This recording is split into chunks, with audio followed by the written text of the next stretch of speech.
Dobrodošli natrag, svaka čast. Dakle, nakon ručka uistinu vas nisam očekivala ovako točne i u ovolikom broju. Pljesak sami sebi, svaka vam čast. Svi drugi koji nas gledate preko drugih ekrana, preko streama, iz drugih dijelova hotela, pa i čak i bazena, ustanite malo, prošećite do Kvikija u Šumici, jer Mark Earls upravo dijeli svoje knjige i to potpisane primjerke. A mi ćemo ovdje, naravno možete i ova sva predavanja iz ove dvorane pogledati i kasnije preko RTL Playa i poslije u Max TV videoteci. A mi ćemo sada čuti predavanje čovjeka koji je izjavio: svi možemo biti hakirani, prijeđite preko toga. Ralph Echemendija, haker koji se posvetio educiranju o opasnostima u cyber prostoru. Uživajte.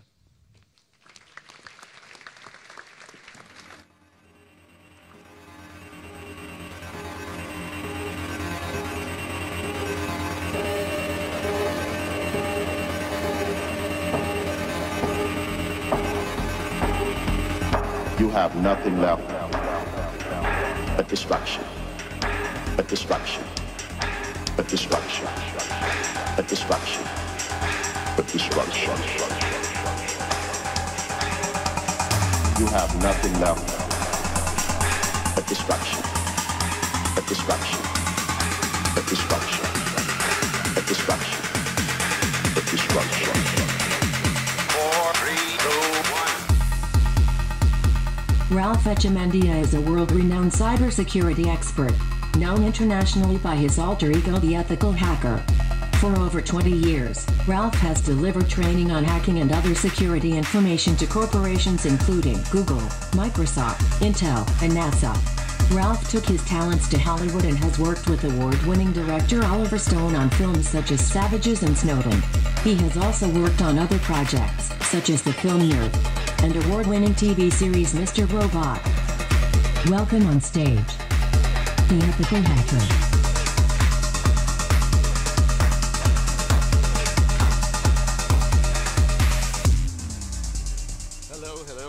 Hello. Croatia. This is it's a real pleasure to be here with such creative people. Usually my talks are really nerdy or very technical, and the challenge is actually that for being in communications, where they're the worst communicators there is, yet we control the communications of the entire world now. And as such, we have all kinds of issues, right? So people talk about security and cybersecurity constantly. So how safe are we? How safe do you think we are? I can tell you we're not very safe. And I can tell you that from 27 years of being on both, mostly the offensive side of security, which means breaking into stuff. Now legally, hence the ethical hacker term, which is kind of an oxymoron. But the point is, this has actually been going on since even before the internet. And in fact, my first computer was just a box with a floppy disk. And later it had a modem. And now we have everyone interconnected, right? So let's start with the hacker issue. Okay, so hackers, let's start with what hackers mean. So this is one way I like to explain this, is that there's 4 kinds of people in the world. Everyone could be classified into one of these 4 types of people. People who know and do. Then there's people who know and don't do. And then you've got people who don't know but do. And then ultimately you got people who don't know and don't do. Okay, and everyone falls into one of these categories. Now hackers, interestingly enough, if you look up this as a definition, we're in the dictionary, okay? The funny thing is, on one side it says it's an expert at programming and solving skills. Meaning number 2 is it's a person who engages in an activity without skill or talent. That's again, quite an oxymoron, right? So the interesting thing is that these 2 types of people are the characteristics behind a hacker, and that is people who know and do things with that knowledge, and people who don't know and do things nonetheless, even without having the knowledge. And that's really the truth just in about anything. So hackers are really, these are not hackers, by the way. I'm sure you've seen these guys. We don't typically wear things over our heads when hacking. Nobody's really watching. So, and of course, Mr. Robot there, okay. We don't always wear hoodies. I was considering wearing a hoodie today, but decided to go with the suit look without the mask. But this is what Hollywood has portrayed hackers to be, and that was actually why it was, felt very lucky to have worked on a few movies and still continuing to work on projects where I have somewhat of a say in making sure that we don't necessarily look like that, and that we make things, it's entertainment, but it's also part of the process to be educated. Entertainment is the best education there is. But again, these are not the hackers. We don't look like that. All right, so this is the other thing I want to kind of put it to you this way, because you're all creatives in this room. This is actually an exercise written some time ago by a friend of mine in Barcelona, another hacker. And this is something you can take back and use. In fact, we use it for hiring people, because it's a really good way to tell if people are creative in the way that they think, right? And we call it the Jack exercises. So you don't know Jack. Okay, so Jack, you're all Jack right now. You're all Jack. And there's a light bulb on the ceiling, and there's a switch on the wall. I want you to tell me 10 different ways to turn off the light. Okay, somebody, you can tell me. Okay, I'll go first. I flick the switch. What else can we do? Break the bulb. What else? Huh? Unscrew it. Huh? Close your eyes. He's a creative for sure. Cut the electricity. See, the first 5 are pretty quick to come up with. We all will tend to get out of the room. She's definitely a creative too. I don't want to see that light no more. What else? Cover it. It's like 9? No? So we're up to 7. But the point here is that in this case for us in technology, when we're looking at technology, the light bulb is a technology. It's a website. It's a library. It's whatever, right? And there's layers of this stuff. And for each one of those things we look at, we go, how can we make it do this? So think of now the light bulb being your password. How can I get your password? I can come up with 10 different creative ways to get your password. And some might just be to ask you.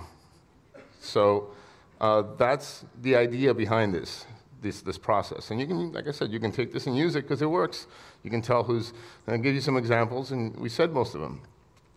Some of those things that you think about is, what if you add a brighter light source? Can you see a 20-watt bulb if there's a 100-watt bulb next to it? So it's all really about what we can see, what we can perceive, and how we interact with those things. Close your eyes, as you said, cover it, break it, cut the electricity, so on and so forth. So we then go deeper than that, and now we start to figure out, okay, well, how does that light bulb work? What makes a light bulb? Glass, filament, vacuum, electricity. See, so the first 4 or 5 things we're going to come up with real fast. But it's when you look deeper and you look in a more creative way that you find even more things. And as you go into every single thing this deeply, ultimately you can then figure out ways to tell if the light is on or off. Think of 10 ways to tell if it's on or off. By looking at it, by touching it, by asking someone else to look at it for you. But again, we come up with 3 or 5 really quickly. But only then can you really tell and come up with 10 ways to prevent someone from turning that light off. So when we talk about this hacking issue, only when you really understand things this deeply can you actually recommend to someone, well, this is what I would do so you don't get hacked that way. But there's always going to be somebody more creative than me who's going to come up with an 11th and a 12th and a 13th. So this is never going to go away. Now, the issue of motive comes up because whenever I tell somebody hacker, the word hacker immediately comes up to a criminal, like if I'm some kind of criminal, because that's what people think hackers are, illegal criminals, right? Now, the truth is for me and for many of us, it starts as curiosity. Curiosity is what's got me into computers. And can I make this thing do this? What can I make this thing do? And that's really how it started. And then a little bit later, it became a little bit of a fame and notoriety thing, so we don't use our real names back in the day. Just be a handle, and then you do this certain hack and you want to boast about it, which unlike anything in the real world, you don't quite go down the street and kill somebody and then run the other way and go, I killed him. But on cyberspace, it's different. So fame and notoriety played a part in the hacker world for a while. These were the early days of hacking. But one thing that's always been going on is industrial espionage, and people think, oh, this doesn't really happen. Well, yes, it does, and it's been going on since the dawn of industry. Now, of course, we've got all kinds of political issues these days. Revenge was a major motive. In fact, most of the remote administration tools, better known as RATs, that we use to backdoor into your computers and turn on your microphones and your cameras and do whatever we want on a computer, many of those were originally created because of revenge. The motive was, believe it or not, many of them were created at college campuses when, the nerdy boy broke up with the girl. And that was one way to spy on her. But now, it's all about one thing, on both sides of the fence. Whether good or bad, it's all about money. It's all about profit. And I don't care if any of the other motives are involved, the truth is it's now all about money. We have a multi-billion-dollar industry that exists now as a result of this, and we have a multi-billion-dollar cybercrime industry, and they go hand in hand. So some general statistics, every minute over 1,000 people get hacked. In that minute, 1,000 people got hacked, or more. That's how widespread this is. Some more interesting things. The cost of hacking, there's all kinds. I've heard from $300 billion to $1 trillion. This is kind of an interesting number to look at. There's a lot of zeros in there. They say that this is the annual cost of hacking. They don't really know. They're coming up with these numbers, but I'll tell you what, it is definitely, I can tell you on average, in some of the cases I worked on in Hollywood, the average cost of a hack, because a hack isn't a technical issue, it's a legal one. When it happens, it's a legal problem. So it's a rather expensive problem. And the average was about $2.8 million per case. So just to put it in context, scarcity. Let me address this. There is way too many devices in the world with way too few people that specialize in cybersecurity, and they will never, ever catch up. That is really the biggest problem. The biggest problem has nothing to do with technology, it has everything to do with us. The users of the technology, especially the technologists making the technologies, but it's really our problem. It's not a problem that has anything to do with the technology, even though, the technologies have the vulnerabilities and such. In fact, in 2016, Forbes wrote an article where they said that there is 1 million cybersecurity jobs that go unfilled every year.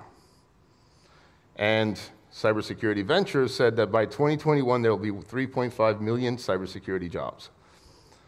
So just to put it in context, there's not enough people, and there will never be enough people to actually keep up with this. So there is a massive shortage of cybersecurity professionals. Let me make sure to outline professionals, because there certainly is no problem on the other side. So how safe are we as humanity? And here's the problem. This is not just a digital problem. This is a human problem, like I said. I want you to take a look at this picture. And how safe do you think this is? I mean, take a close look. The hammers are over here. There's a cup of Coca-Cola or something there. Those things are supposed to hold that brick up there, which happens to be like, 1-2 tons. But this is what we do. This is by default the way humanity is. Is that safe? It's supposed to be safe, but it's not very safe. And yet we do it. Here's another good example. I want you to closely look at this picture. It took me a while to even figure out what is happening in this picture. How is he going to get inside when he puts the glass outside? I don't even know, but is this safe? What do you think? Not very, okay? And the truth is, now we're going to take this to computers. It's even worse, right? So think safety first, folks, okay? Don't forget to put up your safety banner in the most unsafe possible way you can do it, okay? So this is, again, this is really where the problem is and why we're not very safe. We do that. Now, so I'm going to start with some old school hacking, because I'm sure you guys want to know how hacking happens. And the funny thing is, this is still very relevant today. So some old school hacking for you guys. What's the password? Password? No. 1, 2, 3, 4, 5. No. Do you have a dog? Yeah, her name's Muffin. Is a password Muffin? Yes, it is. Come on in.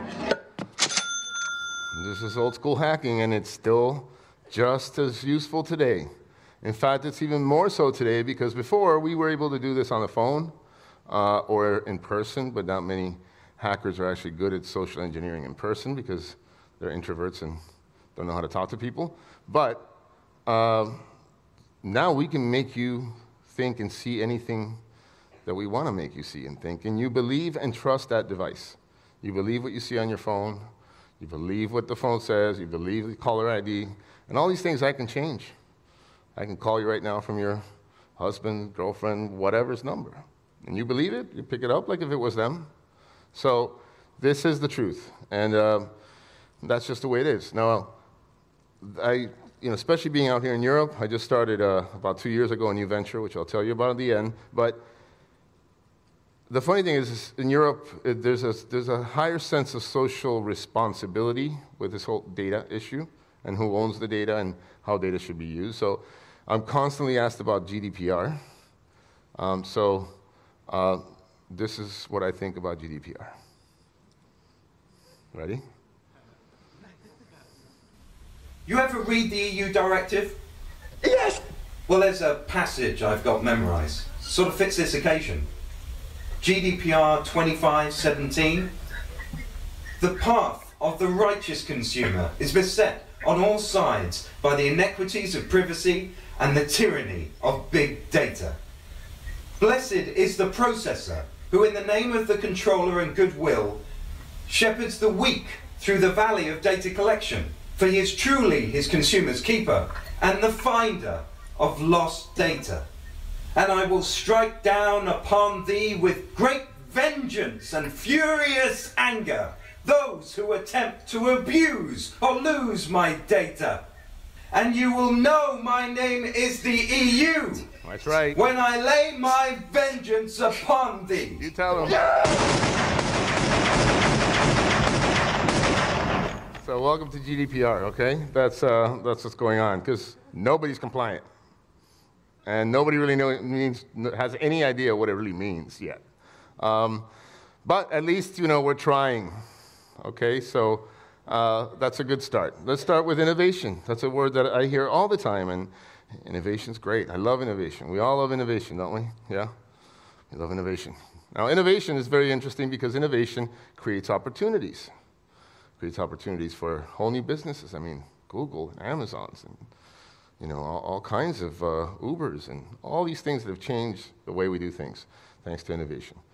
Now, the thing, too, with this is that opportunity comes with a little thing called risk, right? So, anybody invested in anything? There's a risk because you want to invest in an opportunity. So, risk comes with opportunity. And we in this world of cybersecurity are now exploiting this risk, which does what? Creates more innovation. So the truth is the bad and the good and the ugly are just as necessary for this evolutionary process. And I am optimistic. I'm not just giving you all bad news here. I do believe that things are probably going to get worse before they get better, but they will get better, and it has a lot to do with communicating with each other and learning how to communicate about what the issues are. Because most people don't really know how to explain the issue of privacy very well. In fact, we all have different definitions for what privacy is. Privacy, by definition, is what? Personal. So what it means to me is not what it means to you. Okay, so this is one of the things we have to empower ourselves through technology to do, is to be able to do that. Now, let's talk about innovation, right? With something far different than a firewall, but very similar. A great invention here, the hand sewing needle. They changed the way it changed what we're wearing. Okay? But thanks to the hand sewing needle, there was some risk involved, primarily putting it into your finger. So welcome to the world of the thimble. And so here we are now creating thimbles for every single thing that we create as an innovation. And having to think, and it's important that we do think through these issues. So we are now in the internet of everything. Everything is now connected and interconnected. 8.4 billion devices and counting. Expected to be, I forgot, it's again one of those super 79 octillion new connections will be made by 2020 as far as internet traffic. You've all heard of 5G, it's coming, it's coming. This is all great innovations that come with risk and will produce more innovation. So, artificial intelligence, okay? How may I help you? Well, artificial intelligence, I love it. Machine learning is actually a term that I can understand. AI is a term that I will tell you I don't believe in, and I've worked with Hollywood. This is just automation. We're just further automating. That's it. It's that great little term, and it's cool, but all we're doing is taking automation to the next version, 2.0, 3.0, 4.0, and now we call it AI, and that's, by the way, just so you know, that happens to be because of Hollywood. Because movies put this in our brains before. The beauty of Hollywood and the beauty of making films is that nothing has to work, it just needs to look like it works, right? But it is what creates the science of the future. So it's a very powerful tool. Then we've got safety, and this is really what I think it's about. I want you to kind of change your perspective on the security issue because I often say that security is a bad word. Nobody really wants to deal with security. You know, if there was a security guard down at the club, you want to deal with that guy? We all want to go around that guy. We don't want to deal with that guy, okay? So, however, if there's a person, a lovely lady here standing there with a safety shirt, you have no problem coming up and asking a question. So it's a matter of perspective on how we deal with this. And it's not a matter of security, it's a matter of safety. We literally live in this virtual reality. People use the word virtual reality as if it was things you put glasses on for. Augmented reality, as if it's something more. We live in it right now. You don't exist without data. You don't exist without your phone. You don't exist without your computer. I mean, there might be some people up in the woods and the mountains who exist, but the majority of the world doesn't exist. And the funny thing is, it's an oxymoron. Because what is the opposite word to virtual? Physical. There, just like the ethical hacker. It's an oxymoron, but that is the world we live in. It's completely virtually physical. It's no longer just the physical world we live in. So it's really about changing your perspective to deal with safety and think of things in a matter of, is this safe? Forget security and privacy. Take those words out of your head for a minute and think of, is this safe? Is it safe for me to be right now, checking in so that people can know on Facebook where I am, while they also know where I'm not, like maybe at home? Like nobody really tends to think about it. And like I said, when we do certain things on cyberspace, we would never do in the physical world. And it matters more what we do there than it does in real life. So really, the half the battle here is in detecting these things that you don't know about. They're the things you don't know. And back to the know and do and don't know and do. Right now, you don't know. But if you did, would you do? Most of you would do something about it if you knew. And some of you may choose not to. So detection is half the battle. You know what the average amount of time it takes for a company person to know they've been hacked? 206 days. That's the average. In 206 days, I got it all, right? That's enough time to get all the pictures, the big ones, the little ones, and anything in between. So it's we need to get a lot better at detecting this risk and making ourselves. Now, obviously, prevention is the answer, which is taking action over that. And technology is a tool that we should be not only using for convenience, but it should not be using us. We should be using it. And right now, in many ways, it's actually using us. So it's a matter of knowing and then being able to act on that knowledge. So a lot of this has to do with behavior. The way that computers behave programmatically is very different than the way humans behave. And I'll explain that in my last slide here. But behavior and watching, what we call analysis of net flow. I don't even have to look at your data, but just looking at how data moves, like a river. You can tell when something is off and when something doesn't look like your normal behavior or the behavior of the app, because apps get hacked on any app store. So you trust these things, you think you're okay, but again, not very. So then this is really an issue, is the value of data and the values that we choose to promote. And for the most part, that value is still what? Money. That's it. We went back to the motive, right? What is the motive for all of this? Making a lot of money. And that's on all sides of the fence, and that's the problem. There's very little social responsibility. There's only social responsibility when you get what? Busted, like Facebook, and like so many others who've been busted for data being misused. You did not authorize the use of your data that way, that you know of, because who in here read the terms and conditions other than the lawyer? Nobody reads the terms and conditions, okay? We just said, yes, let's use this thing. Now we've got state-sponsored cyber threats. Russia hacking elections. By the way, Russia and China hack everything, just so you guys know. And hackers use Russia and China to hack from. So it'll always be Russia and China because they're going to get blamed for it anyway. So we got a whole cybercrime world. But if you ask me, say 5, 6 years ago, Russia's hacking political elections, I would have said, no, man, Russians don't hack political elections. They hack credit cards. That's the entire cyber criminal world when it came to credit card theft was the Russians. The moment I heard they were hacking elections, I was like, wow, what is that about? Money. It still goes back to the issue of money. So the tech industry also needs to be, I think, somewhat changed, because it's also one of those industries that's just all about the money. And yes, now you're hearing it in the communications. Thank you, PR people and marketing people, because people now care. People now know what they didn't know before. And so they're telling the organizations, the companies, the governments to act and protect you. Protect me, protect me, protect me. Okay, well, guess what? Protect yourself. Don't expect them to do it. They don't even know what's going on half the time. And again, it's a matter of value. It's an issue of trust. Who do you trust? Do you trust your partner? Do you trust your girlfriend, your boyfriend? Do you trust your lawyer? Do you trust your doctor? Who do you trust? You're going to have to put a level of trust. But then when that trust is misused, what happens? Just like in the real world.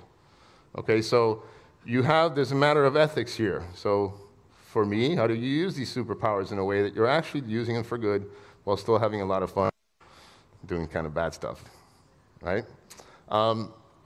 So for me, after working with Oliver on Snowden, I actually spent the last 2.5 years quietly and secretly working out of a little country called Estonia and building something that everyone can use. I call it my mom solution. It's a solution my mom can use and stop calling me for technical support, okay?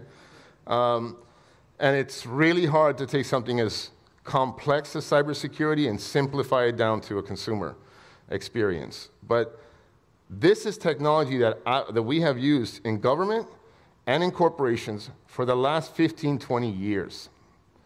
But it has never been made in a way that you can use it because, again, you're expecting them to do it for you. Well, guess what? Even they don't have the resources. Remember, there's not enough people that actually even know how to use this stuff.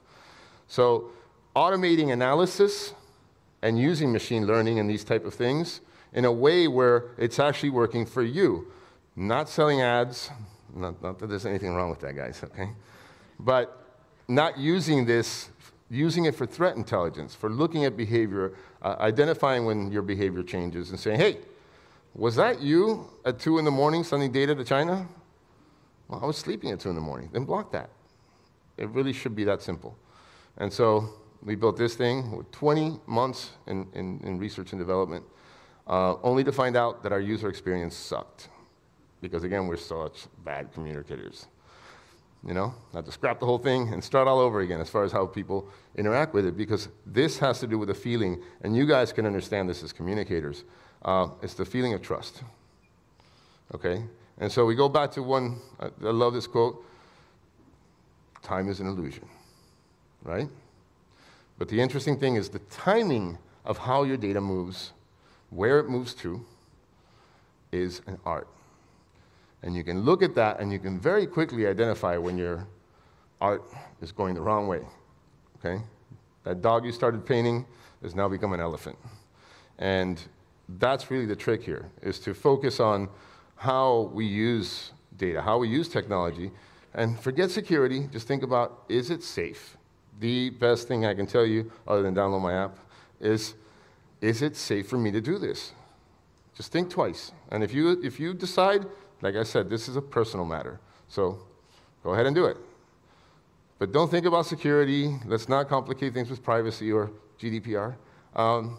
It's a matter of you actually taking responsibility for your data and your use of technology. Convenience comes at a price. These are all very convenient tools we use. But you pay more when you go to the convenience store than when you go to the supermarket, right? So we just don't understand what the cost of convenience is. And with that said, I want to thank all of you, especially the organizers and the sponsors of this event. It's been my first time in Croatia, and I'm having a blast. This is an amazing event of just beautiful people, beautiful creative people on all kinds of different areas that is really different. But I especially want to thank those guys back there who run all of this and make me look good up here. So let's give it up for everyone, and especially you guys. Thank you so much, and I'll see you around. See you at the party. Thank you.